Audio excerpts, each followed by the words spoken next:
Hello friends, हमारे YouTube channel A1 all study में आप सभी का स्वागत है। हम क्लास 10 के NCERT सॉल्यूशन आपके सामने एक्सरसाइज 10.1 को लेकर आए हैं। तो आज इसको अच्छे से समझेंगे आप सब लोग। क्वेश्चन है, ज़्यादा कुछ बनाने की क्वेश्चन नहीं है, इसका आंसर देना है जो ऑब्जेक्टिव के तौर पर है। समझ गए? तो देखिए, एक वृत्त की कितनी स्पर्श रेखाएं हो सकती है। इस सोचने वाली चीज़ें है, समझने की चीज़ है कि एक वृत्त ड्रॉ जब किया जाएगा, इस तरीका से मान लिया एक वृत्त बनाया गया, देख रहे हैं। अब इस पर कितनी स्पर्श रेखा वो होता है जो किसी वृत्त के परिधि पर इस तरीका से गया, ये स्पर्श रेखा है। स्पर्श मीन्स होता ही है छूना। कोई आपको स्पर्श किया, छू दिया, उसी को स्पर्श बोला जाता है। समझ गए? तो रेखा, इस वृत्त को रेखाएं जो हैं स्पर्श करेगी, तो कहा है क्वेश्चन कि एक वृत्त को कितनी स्पर्श रेखाएं, बोला है कि एक वृत्त की कितनी स्पर्श रेखाएं हो सकती है। अभी तो हमारे सामने एक दिखाई दिया। अब चलिए इसको यहां से भी ऐसे कर सकते हैं। 2 दिखाई दिया, यहाँ से भी खींच सकते हैं। 3 दिखाई दिया, यहाँ से भी कर सकते हैं। 4 दिखाई दिया, ऐसे भी इस तरीक़ा से भी खींच सकते हैं, ऐसे भी खींच सकते हैं। अभी और हो सकती है। समझ गए? इसलिए कि एक वृत्त जो होता है, औचर त्रिज्या, औचर मीन्स होता है मान, संख्या, इसका कोई मान लिया जाए कि 5 सेंटीमीटर का है। कोई जरूरी तो नहीं है कि वो 5 सेंटीमीटर का वृत्त हो, उससे भी बड़ा हो सकता है ना। तो जितनी बड़ी होगी तो स्पर्श रेखाएं तो अधिक होगा। यदि इसे छोटा बनाए इस तरीके से, तो ऐसे होगा, ऐसे हुआ, ऐसे हुआ ना। लेकिन जब बड़ा ड्रॉ करते हैं तो इससे अधिक स्पर्श रेखा होती है। समझ गए? तो हमारा यहाँ आंसर होगा कि एक वृत्त की कितनी स्पर्श रेखाएं हो सकती है। तो आप सब लोग लिखेंगे अपरिमित रूप से, अपरिमित रूप से अनेक, क्या होती है? अनेक स्पर्श रेखा होती है। समझ गए? यही हुआ, अपरिमित रूप से अनेक स्पर्श रेखा हो सकती है। तो यही स्पर्श रेखा है। कभी भी इसको याद रख दीजिए, पूरा कंठस्थ। समझ गए? अब इसके आगे बढ़िए। देख रहे हैं कि क्वेश्चन 2 है, रिक्त स्थानों की पूर्ति कीजिए। क्या करना है? रिक्त स्थान। देखिए चैप्टर 1 में अध्याय एक्सरसाइज 10.1 में क्वेश्चन नंबर 2 जो है, ये रिक्त स्थान को भरने के लिए दिया है।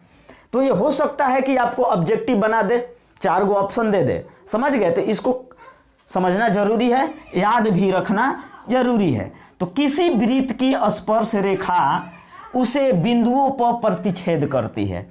किसी वृत्त, कोई वृत्त इस तरह से ड्रॉ कीजिए, इस तरह से वृत्त बना दिया गया।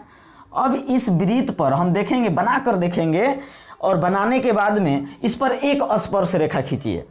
एक स्पर्श रेखा, इस तरीका से स्पर्श रेखा खींचेंगे ऐसे। तो ये स्पर्श रेखा है, तो वृत्त के किस बिंदु पर स्पर्श की, किस बिंदु को छुआ? तो यहाँ स्पर्श किया है। समझ गए? यहाँ स्पर्श किया है। और कहीं ये रेखा जाकर स्पर्श किया है इस तरीका से। कहीं भी इसको खींचिएगा ना, तो केवल वृत्त के परिधि पर स्पर्श करेगा। तो जहां स्पर्श करेगा तो कितनी बिंदु ये हुआ? एक बिंदु हुआ। समझ गए? तो ये वृत्त के किसी बिंदु पर स्पर्श रेखा जब स्पर्श करती है तो वहां बिंदुओं की संख्या कितनी होती है? 1 होती है। समझ गए? तो यहां आंसर होगा कि किसी वृत्त की स्पर्श रेखा उसे एक बिंदु पर प्रतिच्छेद करती है। तो चलिए क्वेश्चन 2 एराइज हुआ। यहाँ वृत्त को 2 बिंदुओं पर प्रतिच्छेद करने वाली रेखा को कहते हैं। प्रतिच्छेद माने होता क्या है? छेद कर निकल जाने वाली को प्रतिच्छेद कहते हैं। वैसी रेखा जो छेद कर दे। समझ गए? चलिए इसी में समझ जाते हैं। फिगर बना हुआ है, ये वृत्त है, बोला है प्रतिच्छेद, दो बिंदुओं पर प्रतिच्छेद। तो यहां से एक प्रतिच्छेद रेखा निकली, इसको छेद कर दी। अब एक बिंदु पर जब छेद की तो रेखा सीधी रेखा में जाएगी, अब इसको भी छेद कर दी। तो ये रेखा मान लिया जाए कि ये ए है और ये बी है, ए बी एक रेखा है। तो इस वृत्त को कितने बिंदु पर प्रतिच्छेद की? तो एक बिंदु ये हुआ यहाँ और एक बिंदु यहाँ हुआ, दो बिंदु हुआ। तो यहाँ के आपका आंसर होगा, किसी तरीका से मारिए, इधर से भी मारिएगा ना तो यहाँ प्रतिच्छेद करेगी और यहाँ प्रतिच्छेद करेगी, छेद करेगी। तो यहाँ क्या हो जाएगा, वृत्त को दो बिंदुओं पर प्रतिच्छेद करने वाली रेखा को कहते हैं। सॉरी देखिए, यहाँ बिंदुओं नहीं बताना है, बताना है कि उस रेखा को क्या कहा जाता है। सॉरी देखिए, कहा है कि दो बिंदुओं पर प्रतिच्छेद करने वाली, यानी कि दो बिंदु पर प्रतिच्छेद जो रेखा करी, जैसे ए बी हुआ, यहाँ क्या हुआ, ए बी हुआ ना। तो इस रेखा का नाम क्या दे सकते हैं, इस रेखा का नाम क्या होगा? तो इस रेखा का नाम छेदक होगा। क्या होगा? छेदक रेखा। समझ गए? उसका क्या नाम होगा? छेदक। छेदक मतलब होता है छेद कर दिया, प्रतिच्छेद कर दिया। समझ गए? अब इसके आगे बढ़िए कि एक वृत्त की समांतर स्पर्श रेखाएं हो सकती है। एक वृत्त की समांतर स्पर्श रेखाएं हो सकती है। यहाँ बहुत मस्त क्वेश्चन है, ऑब्जेक्टिव में आता है। इसको चलिए साफ कर दे रहे हैं, कुछ को आप लोगों को बताने में सही होगा।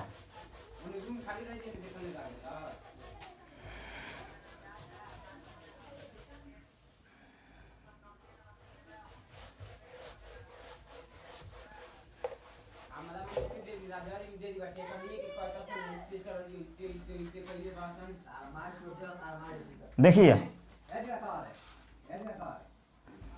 क्वेश्चन है, एक वृत्त की समांतर स्पर्श रेखा हो सकती है। एक वृत्त हम बनाते हैं, इस तरीका से एक वृत्त बनाया गया, देख रहे हैं। तो एक वृत्त की समांतर स्पर्श रेखा, एक इधर से स्पर्श रेखा होगा, ये स्पर्श रेखा हुआ, इसके समांतर। तो इसके समांतर कहाँ होगा? ये होगा, ये होगा ना। तो ये बोला है एक वृत्त की समांतर स्पर्श रेखाएं हो सकती है। एक वृत्त की समांतर स्पर्श रेखाएं हो सकती है। कितने हुए? आपके सामने दिखाई दे रही है, कितने हुआ? तो एक वृत्त के समानांतर, समांतर मतलब उसके समान, तो यहाँ दो बिंदु है, तो क्या लिखेंगे?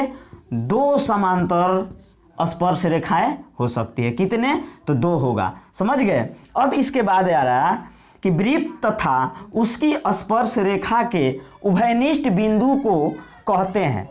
वृत्त तथा उसकी स्पर्श रेखा, ये वृत्त हुआ और इसकी स्पर्श रेखा के उभयनिष्ठ बिंदु, इस वृत्त पर देखिए, इस वृत्त पर जहाँ स्पर्श रेखा जो है स्पर्श किया है, यहाँ छुआ है, इसको छू लिया है, उस बिंदु को क्या कहते हैं? इस बिंदु को क्या कहेंगे? तो स्पर्श बिंदु कहेंगे। क्या कहेंगे? स्पर्श बिंदु कहेंगे। समझ गए? तो ये आपका रहा एक्सरसाइज 10.1 का क्वेश्चन 1 और 2, जो ऑब्जेक्टिव के लिए बहुत धमाकेदार क्वेश्चन है।